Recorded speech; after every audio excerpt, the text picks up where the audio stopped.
Hello, all of you vaingloriously wonderful people. This is the Declasse Mamba, and I'm about to find out if it'll off-road. This is the second most voted for vehicle this week, coming in with 26 votes. Those 26 votes came in probably quite some time ago. Wasn't a whole lot of voting last week. In fact, the next car is the one that was voted for. But hey, thank you, everyone, thank you for all your congratulations on my 4th anniversary on YouTube that passed just last week. I appreciate all of you taking the time to comment. Thanks for all of you who showed up this past Saturday night to my 4th anniversary live stream that was on YouTube. Hopefully by now you know that I live stream on Twitch at twitch.tv/vaingloriousgaming. And if you didn't know, well, now you do. Every Thursday, Friday, Saturday night, 7 p.m. Central Time. Live streams on Twitch. All kinds of different games. Never know what you're going to see. I don't even really know either until about sometimes 5 minutes before the stream starts.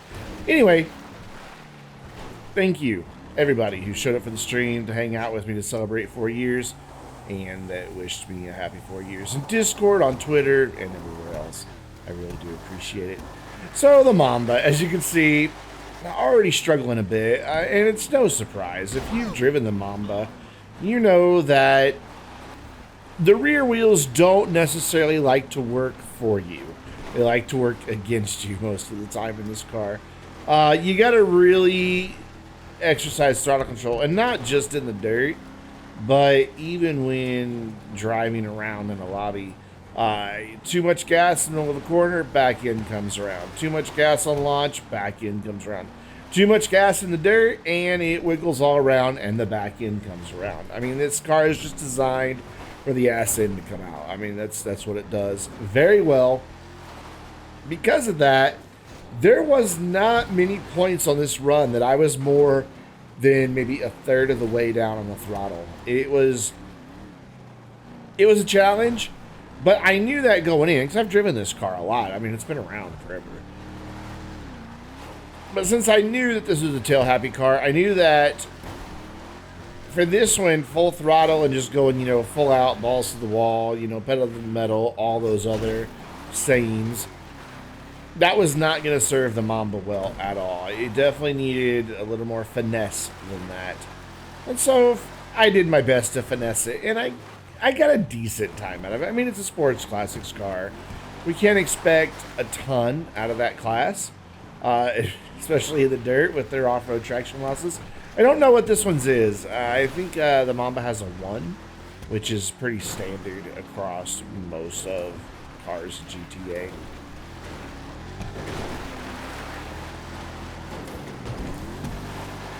But it is climbing, struggling here a bit to find the grip. And again, remember, I was never really hard on the throttle, so the fact that it was spinning its wheels just goes to show you this thing just doesn't have the best traction. It really doesn't. And that becomes perfectly clear right here.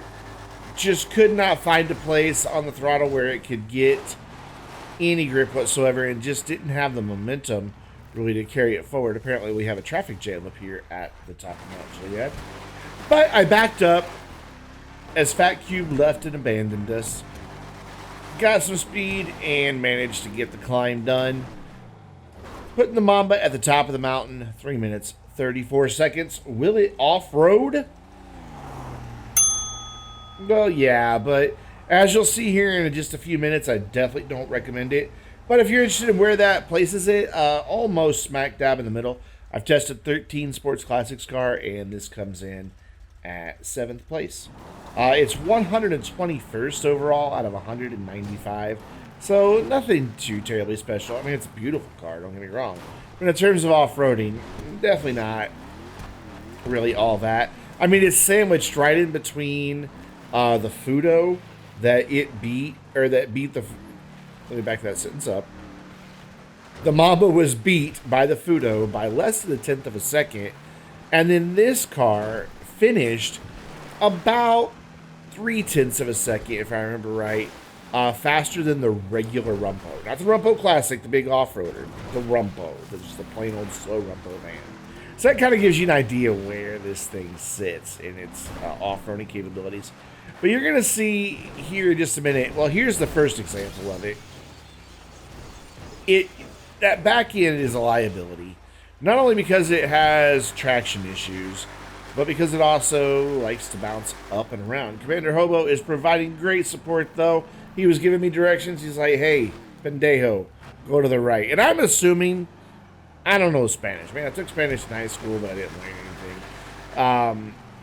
I'm assuming pendejo means, hey, you awesome guy, you. And, you know, that's why, Commander, that's why we call it a support truck. He's always offering just these positive, encouraging phrases in Spanish that I'm sure all mean really good, positive, encouraging things. So here comes the next big issue that I had. A little too much speed, maybe. Bounced up into the wall, then I couldn't get stopped. The car was spinning around, and yeah. There's not really much I could do to recover. I try my best to hit the brakes or the throttle, depending on what direction the car was pointed, to try to get it to stop, but then, yeah. We really need to put a cross through the controlled part, just strike it out there, because yeah, that was definitely out of control. And then I don't know, I didn't realize how far from the trail I had actually gotten. I didn't know that I was like 2 valleys away. I thought it was just 1. Honestly, I probably should have caught the DNF on the controlled descent. I mean, look how far the path still is away from us. But I persevered, and I figured since I persevered, I'd let you watch the fun as well. However, as I did mention, the support trucks, they were watching from above, both Commander and Rocket, trying to give me my best route to get back up. They were trying to spot where I was. And since they were at a higher elevation, give me a little bit of direction. And it was quite helpful, especially here in just a minute. I knew I couldn't get up this bit, so I needed to go find something else. I know I eventually turned the camera around and realized, yeah, I think it was at this point. Nope. I decided to keep trying. I know at one point, I finally decided to go around and see if there's not something at a lower elevation that I can try. Yeah, I was just being foolish and stubborn at this point. 3 minutes, though, already that it's taken, and we're not even down the mountain yet. Now, I mean, if we were going down the other side of the mountain, I mean, right there's the ground over there, but that's not really where we're aiming for. We're not going to the Alamo Sea. So, found an area where I could get a little bit of grip to get up, and then to realize, oh, look, another valley. But this one is where Commander's help really came into play. Though I didn't quite follow his directions clearly, but I still eventually got out.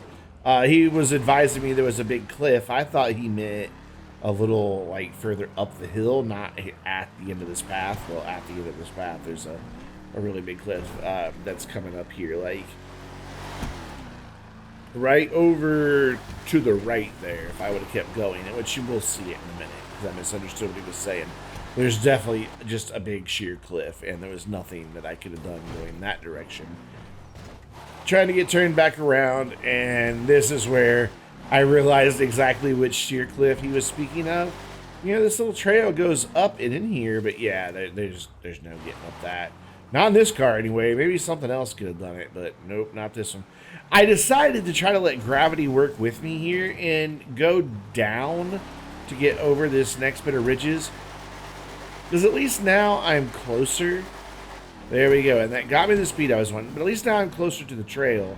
And I can jump up this way. And get that last little grunt through. And hey, back on the trail.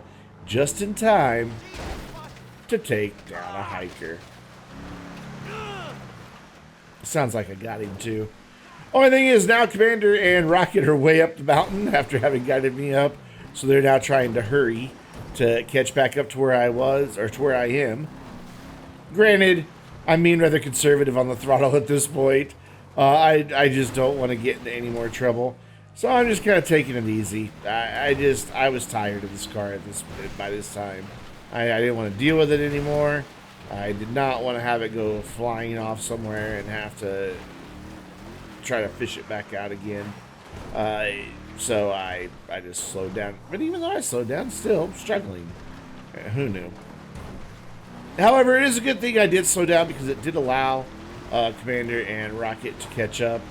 Also gave me time to take out another hiker and get a wanted level. You know, that's always a good time. Right? I mean, I don't know about you, but in Willett Offroad, I live to see hikers run over and damage descents. Got a little wide there at the last big turn, but we're down finally. 6 minutes, 3 seconds, and nearly got ran over by Commander Hobo. Watch that again in about a quarter frame, and you'll see he went just over me on 2 wheels. I think he might have tapped me just a little bit. But we're now going for the damage descent with a Giant Sand King and a Saddler behind me. Of course, we know Commander is in the Sand King, Rocket in the Saddler. Not learning from Commander's experience recently. And look at that right front fender already. I mean, this is a DLC car, and yeah, that thing's pretty smushed up, so that must have been one heck of a hit. And that's not the only part of the car that's really going to get crumpled in, so kind of impressed by the amount of damage that this car can actually render when it has a crash. I mean, yeah, they're big crashes, but we've seen other newer cars have big crashes like that. Well, of course, we can't really call this a new. It's almost 4 years old, but it was in DLC. But we have seen other DLC cars that they can have crashes that big, and all it does is scratch the paint just a little bit. So there goes Commander flying by. I'm not sure what happened to Rocket. I think he got stuck in a tree or something. I know somebody got stuck in a tree at one point while recording this video. I don't know if it was this damage descent or the next one, and because we recorded them in reverse order from what you're actually seeing. This little car, though, is just struggling down here in the dirt. This really bumpy, muddy bit is just more than it can really deal with. Now I'm stuck under a pickup truck.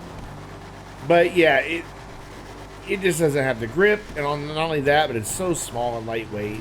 Every little bump is just throwing it around. You know, there's just not much you can do. So I was just thankful to finally be up and out of there, into the wood pile, and upside down. As Commander once again goes flying over me. Kind of lost control of the back end again, and you know what? That's good enough. We're down 1 minute, 52 seconds as we hear Rocket off to the left, crashing. Most of the lights, or most of the windows, sorry, all the lights in the hood are gone. Doors won't close, has some bent wheels, and some pretty severe body damage. And of course, Commander's Sand King took a bit of a beating on the front, but when you get around to the back end, not as bad. But you can see Rocket's Saddler up there, kind of beat up. But that brings us to our next vehicle and the scene of a crime, I think. The Ocelot Pariah. This came in with the most votes at 63. Not sure who voted for it, but it got a lot of votes last week after I said, hey guys, I need you to go vote. We'll talk about that a bit more in a minute. But please, hit up that link in the description down below and go vote for the vehicles you want to see featured. And Zach asked me, what's giving me the motivation to keep going? And if you saw my response to him, the short answer is it's all of you guys. All you guys who watch my videos and comment, and especially because of the comments. I like the interaction. It's the people. Which is weird, because I'm not like an introvert or anything, but I'm not a big people person either. I mean, I get along with people. It's fine, but I'm fine to just go, play video games for myself all day. Totally fine with that. But when people are around, I tend to enjoy the company as well. And you guys are the reason. You guys are my motivation to keep going. Whether it be in the comments and the videos, or coming and hanging out and chatting with me during live streams, commenting and replying and talking to me on Twitter. And the big place is on Discord. I know I talk about Discord a lot, but seriously, if you haven't joined our Discord server, first of all, Discord's totally free. They don't collect and sell your data, I don't think. They don't run ads in there, except for their own stuff. They sell a subscription to, like, extra perky things that you can get. It came out kind of weird, but anyway. But it's totally free. No ads, it's not spammy, and it just works. Has great chat rooms, and then, of course, it also has voice chat. And I love Discord. It is never not open on my laptop. And I have it set on my phone so that if somebody mentions me in a comment, I instantly get a notification. Instantly. and same for direct messages on Discord, because I love hanging out and talking to you guys. Sometimes when I'm not very busy, I just sit down and start chatting. Whatever conversation's happening in the general chat room, I just join in, because that's my favorite part.